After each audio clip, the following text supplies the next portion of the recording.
فيديو النهاردة ان شاء الله هنعمل فيه اكلة اقتصادية، وكمان اكلتنا النهاردة القيمة الغذائية بتاعتها عالية جدا، وهنضيف لها مكون كمان هيعلي من القيمة الغذائية. اكلتنا النهاردة بدون لحمة وبدون فراخ. اكلتنا النهاردة هنعمل ايه؟ هنعمل السبانخ.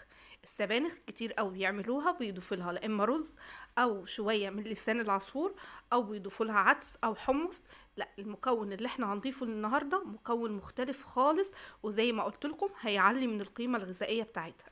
ايه هو المكون ده؟ ده اللي هنشوفه ان شاء الله في فيديو النهارده. يلا بينا ندخل ونشوف الفيديو، بس قبل ما نشوف الفيديو هنسمي الله ونصلي على اشرف المرسلين سيدنا محمد صلى الله عليه وسلم. يلا بينا نشوف عملنا ايه. انا عندي هنا السبانخ زي ما انتم شايفينها اهي. طبعا الكميه بقى اللي انت عايزاها. انا بجيب السبانخ، اول حاجه بحب ان انا انضفها وبعد كده اغسلها. في ناس كتيره بتعمل العكس، ان هي بتقطعها بتنضفها وبعد كده بتقطعها وبعد كده بتغسلها. بس انا عايزه اقولك ان الخطوه ديت اما بتيجي تعمليها بتفقدي من القيمه الغذائيه بتاعه السبانخ، وكمان اما بتيجي بتعمليها بتهدري منها كتير لانك مش بتعرفي ان انت تلميها كويس من الطبق. فاحسن حاجه ان انت تجيبيها نضفيها وبعد كده انقعيها في الطبق شويه، وبعد كده اغسليها اكتر من مره. يعني احنا بننقعها في الطبق شويه كده لغايه ما الطين اللي بيكون لازق فيها ده بينزل، وبعد كده بشطفها اكتر من مره، واخر مره بنقعها في شويه من الخل. بتكون سهله عليا، وبتكون كده في نفس الوقت انا ما فقدتش القيمه الغذائيه بتاعتها، وبعرف ان انا الم الخضره في نفس الوقت. لكن لو انتي قطعتيها كل ما بتيجي تغسليها بتلاقيها كده متبعتره في قلب الميه، فمش بتعرفي ان انتي تلميها كلها. وكمان جبت معاها، طبعا معروف ان السبانخ بيكون معاها كزبرة وشبت. هعملهم نفس النظام، اللي انا هنضفهم وبعد كده هنقعهم شوية لغاية ما الطين بتاعها ينزل، وبعد كده هغسلها كذا غسلة لغاية ما احس ان هي خلاص نضفت معايا. هنقعها بقى اخر مرة في شوية خل. عايزة اقول لكم ان انا يعني اي خضرة انا بعملها نفس النظام، اللي انا بجيبها اللي انا اغسلها الاول وبعد كده بقطعها. حتى خضرة المحشي بعملها نفس النظام.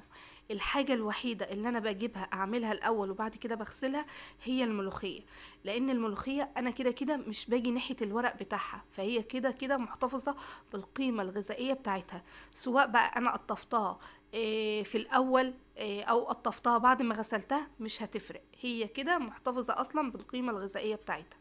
هنا دي الطماطم انا جبتها وغسلتها وقطعتها، وهحط لها نص كوبايه ميه او كوبايه ميه، وهرفعها على النار ان هي الاول تاخد لها غلوه او تدبل معايا، وبعد كده هاخدها ان هي تتسبك يعني، وبعد كده هطفي عليها النار.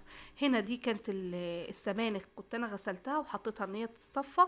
وهنا دي الطماطم كانت برضو اتعملت وسبتها ان هي تبرد. الطماطم لما باجي اللي انا في الاول بعملها بسيبها شويه، يعني بسيب فيها شويه ميه عشان لما اجي اضربها في الخلاط ما اضطرش ان انا ازود لها ميه من الحنفيه، لا بسيب فيها شويه ميه تتضرب منها فيها.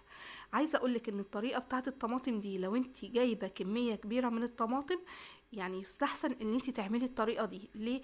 عشان الخلاط ما يتهلكش معاكي او ان هو يبوظ معاكي. طبعا انت جايبه كميه كبيره فالخلاط ممكن ما يستحملش الضرب ده كله.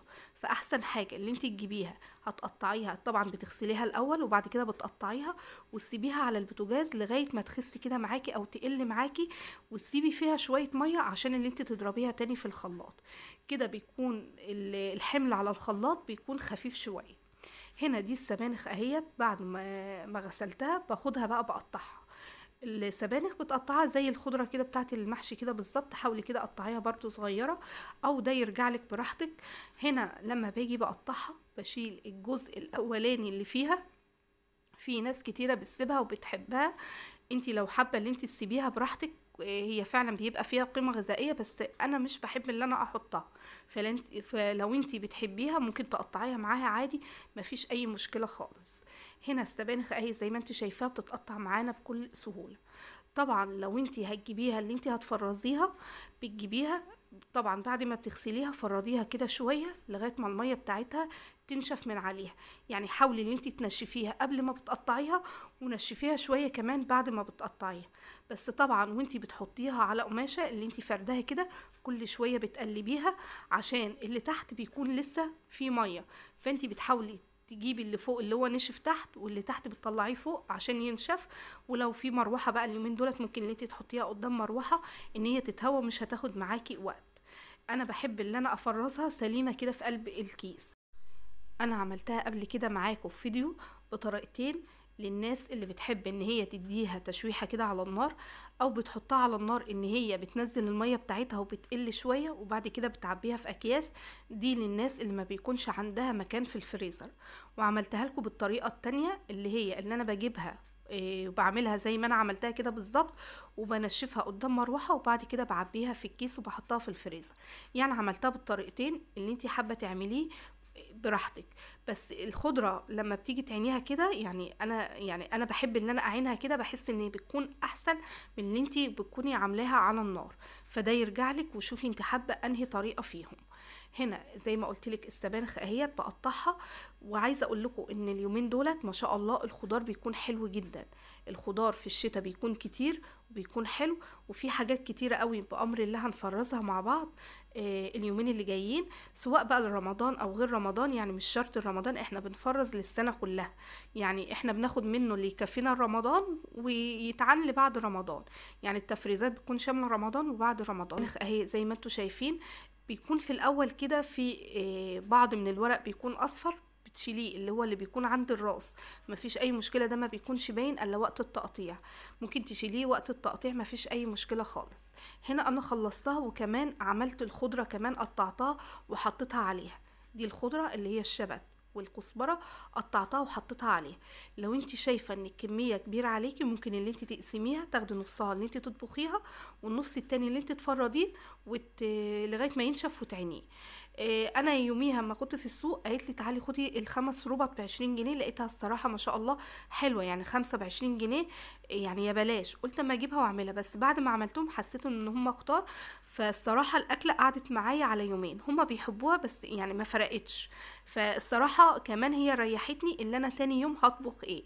هنا الطماطم كنت انا ضربتها في الخلاط وبعد كده صفتها. هجيب حله بقى وهحط فيها معلقه من الثوم، هديلها تشويحه مجرد بس ان هي تصفر معايا، واحط لها معلقه من الكزبره. شوفي الطريقه اللي انت بتحبي تعمليها بيها اعمليها بيها، انا بحب اعملها بالطريقه دي.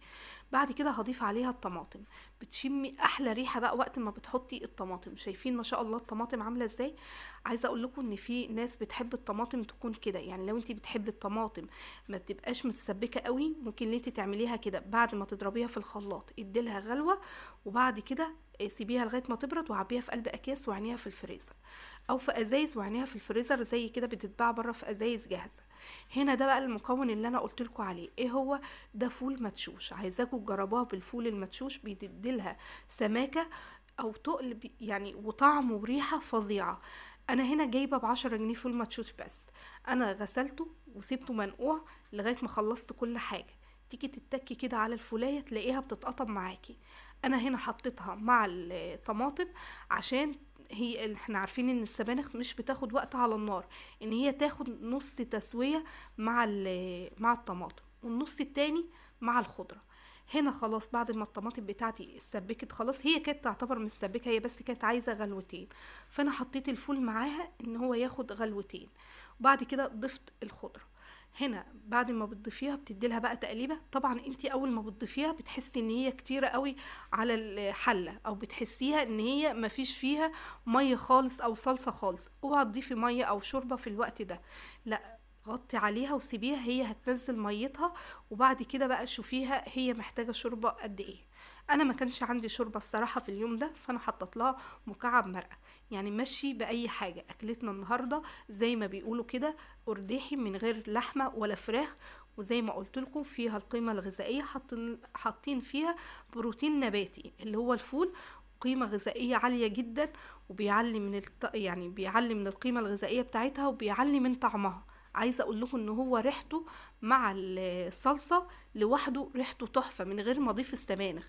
شايفين هنا السبانخ خبطت والطماطم بدأت ان هي تعلى ولسه كمان اما تغلي. طبعا في الوقت ده لو انتي حاسه ان هي محتاجه شوربه او ميه ضيفلها. انا حطيت لها البهارات بتاعتها مجرد شويه ملح، فلفل اسود ومكعب مرقه وبس، على كده مش بضيف اكتر من كده. وهديلها تقليبه برضو وهغطي عليها واسيبها ان هي كله يستوي مع بعضه. لو انتي دلوقتي ملاحظة ان الفول صحيح كل ما يجي يستوي هيتهري، كمان هيدي تقل للسبانخ. ومش هيبان، عايزه اقولك ان هو مش هيبان كل ما بتغليه على النار يعني مع السبانخ، او كل ما السبانخ بتستوي اكتر هتلاقي الفول ده بيتهري، يعني مش هتلاحظيه في السبانخ. هنا زي ما انتوا شايفين القوام بتاعها عامل ازاي. طبعا لسه لها شويه. انتي لو حابه ان انتي تقدميها على كده براحتك، يعني لو حابه ان انتي تقدميها والفول كده مستوي وظاهر مفيش اي مشكله. لو حابه ان انتي تخفيه خالص عشان الاولاد ما يشيلوهوش من السبانخ، لو هما مش بيحبوه ممكن تستني عليها شويه وهتلاقي الفول ده اتهرى واختفى في قلب الحل. شايفين ما شاء الله السمك بتاعها عامل ازاي؟ شايفين ده من الفول، ما ضفناش بقى ولا رز ولا ضفنا اللي هو شعريه اللي هي لسان العصفور، ولا ضفنا العدس. في ناس بيضيفوا ده او ده او ده، احنا ضفنا النهارده مكون غذائي.